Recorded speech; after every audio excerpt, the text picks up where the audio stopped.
Hello everyone, welcome back to my channel. আপনারা এখন দেখছেন শর্মিজ রেসিপি। সঙ্গে আছে আমি শর্মিলা, আর আজকের যে রেসিপিতে আছে সজনে শাক। এই শাকের অনেক গুণাবলী আছে, সেহেতু এই শাক খাওয়া খুবই দরকার। বহুদিনের পুরনো একটি রেসিপি আজকে আমি আপনাদেরকে শেয়ার করব।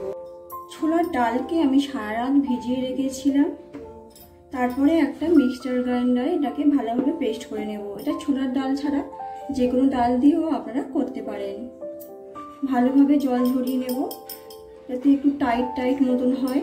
ছোলার ডাল বাটার মধ্যে দিয়ে দেবো স্বাদ মতো লবণ, সামান্য হলুদের গুঁড়ো, সব রকমের মশলা ভাজা, যেমন জিরে, ধনে, মৌরি, শুকনো লঙ্কা, তেজপাতা, সেটাকে হালকা কড়াইতে ভেজে নিয়ে গুঁড়ো করে রেখেছিলাম।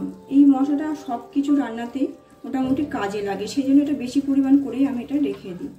আর এই ডালটাকে যত বেশি ফেটানো হবে এই ডালটা কিন্তু তত বেশি বাড়বে। সজনে শাক রান্না করতে কিন্তু কম সময় লাগে, এটাকে পরিষ্কার করতে বেশি সময় লাগে, সেই জন্য এই শাকটা খুব কমই খাওয়া হয়। এইভাবে আমি সব শাক কেটে নেব। কড়াইতে দিয়ে দেব রিফাইন অয়েল। তেল গরম হয়ে এলে ছোট ছোট করে বড়ার মতো করে ভেজে নেব। এপিঠ ওপিঠ ভালো করে উল্টিয়ে পাল্টিয়ে একটু মুচমুচে করে ভেজে নেব।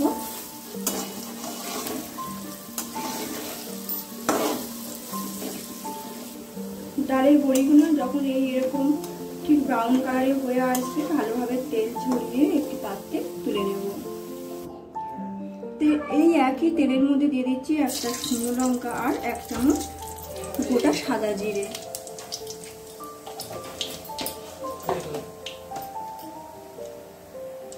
জিরেটা একটু লাল লাল হয়ে এলে দিয়ে দিচ্ছি শাকগুলো। শাক দেওয়ার পর হালকাভাবে নাড়িয়ে চাড়িয়ে স্বাদ মতন লবণ দিয়ে দেবো। শাকে একটু বেশি হলুদ লাগে, দিয়ে দেবো 1 চামচ হলুদের গুঁড়ো।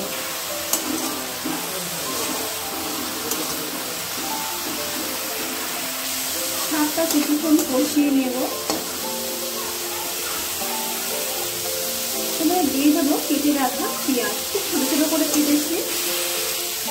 পেঁয়াজটা একটু গোটা গোটা রাখতে চাই, সেটা তো তেলের উপর না দিয়ে কিছুক্ষণ পরে দিলাম। পেঁয়াজটা দিয়ে কিছুক্ষণ কষিয়ে নিয়েছি, নাহলে পেঁয়াজের কাঁচা গন্ধটা থেকে যাবে। আর তারপর দিয়ে দেবো খুব অল্প পরিমাণে জল।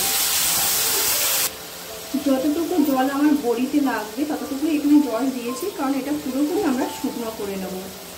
জলটা দিয়ে যখন ফুটে উঠবে তখন বড়িগুলো দিয়ে দেবো।